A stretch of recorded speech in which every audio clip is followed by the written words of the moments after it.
Digestion बेहतर था, उनके शरीर में एक्स्ट्रा चर्बी थी। ये इस बात के सबूत हैं कि हमारे ये पूर्वज कुक्ड फूड्स खाने लगे थे और अपने शरीर को गर्म रखने के लिए आग का भी इस्तेमाल करना जान गए थे।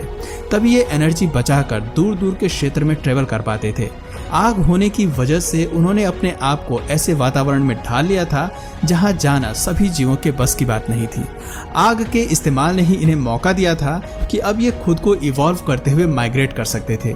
कुछ एंथ्रोपोलॉजिस्ट मानते हैं कि आग के इस्तेमाल के चलते ही होमो इरेक्टस के फिजिकल फीचर्स में बदलाव आया। उनके दांत पहले के मुकाबले छोटे हो गए क्योंकि अब खाना चबाने के लिए उन्हें ज्यादा मेहनत करने की जरूरत नहीं थी। पके हुए भोजन को खाने में दांतों का इस्तेमाल कम हो गया था, लेकिन शरीर का साइज अभी भी बड़ा था। मसल्स मास ज्यादा था और दिमाग का आकार भी बड़ा हो रहा था। प्राचीन समय से मिले हुए साक्ष्य इस बात को कंफर्म करते हैं कि अफ्रीका से निकलकर दूसरे क्षेत्रों में माइग्रेट करने वाले पहले ह्यूमन कोई और नहीं बल्कि होमो इरेक्टस ही थे।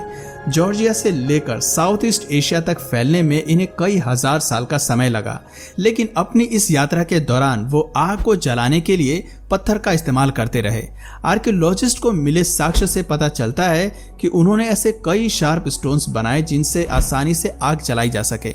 हमें अलग अलग साइट्स पर कई जानवरों की जली हुई हड्डियां और पौधे भी मिलते हैं जिनके पास हमें पैरेंथोपस बोसाई की मौजूदगी के सबूत मिलते हैं। ये सबूत हमें बताते हैं कि केवल होमो इरेक्टस ही नहीं बल्कि अलग अलग जगहों पर बाकी स्पीशीज भी आग जलाना सीख रही थी। वैज्ञानिकों को इजराइल में भी गेशोर बेनोट नाम की एक ऐसी साइट मिलती है जो 80 लाख साल पुरानी है। इस साइट पर हमें जली हुई सीड्स, वुड्स और पौधे मिलते हैं।